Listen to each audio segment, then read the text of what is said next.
के मैया जग जाननी के महिमा छन अपार भक्त करे जय जयकार एली शेर पर सवार भक्त करे जय जयकार एली शेर पर सवार भक्त करे जय जयकार मैया जग जाननी के महिमा छन अपार भक्त करे जय जयकार एली शेर पर सवार भक्त करे जय जयकार एली शेर पर सवार भक्त करे जय जयकार।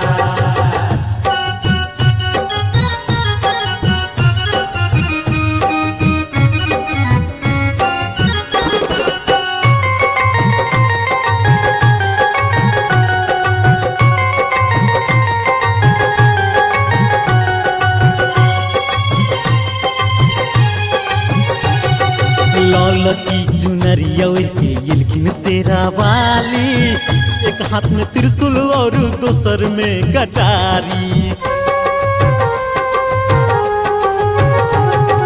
लाल की चुनरिया के इलखिन शेरा वाली एक हाथ में त्रिशूल और दूसर में कटारी तेसर चारिम सोवे माँ के तेसर चारिम सोबे माँ के ढाल तलवार माँ के गुंजे जय जयकार पापी करे हाहाकार भक्त करे जय जयकार एली शेर पर सवार भक्त करे जय जयकार।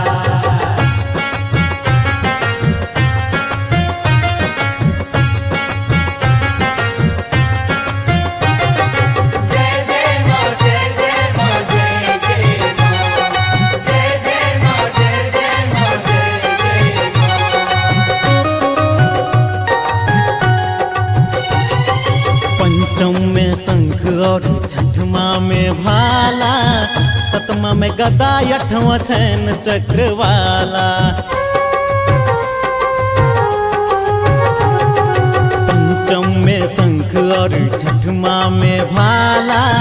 सतमा में गदा अठवां छैन चक्र वाला गर्दन में सोवे माँ के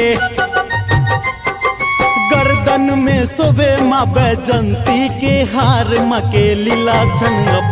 पापी करे हाहाकार भक्त करे जय जयकार एली शेर पर सवार भक्त करे जय जयकार।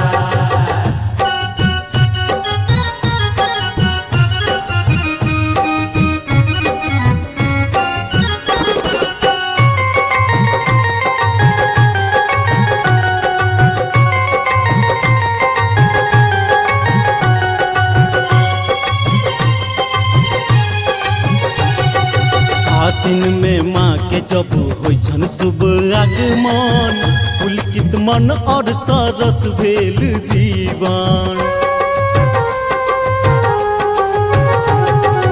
आसिन में माँ के जब होइ छन शुभ आगमन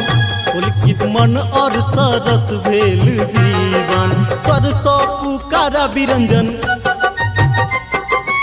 सौ पुकारा बिरंजन रोशन गीतकार माँ के खुजल दरबार पापी करे हाहाकार भक्त करे जय जयकार एली शेर पर सवार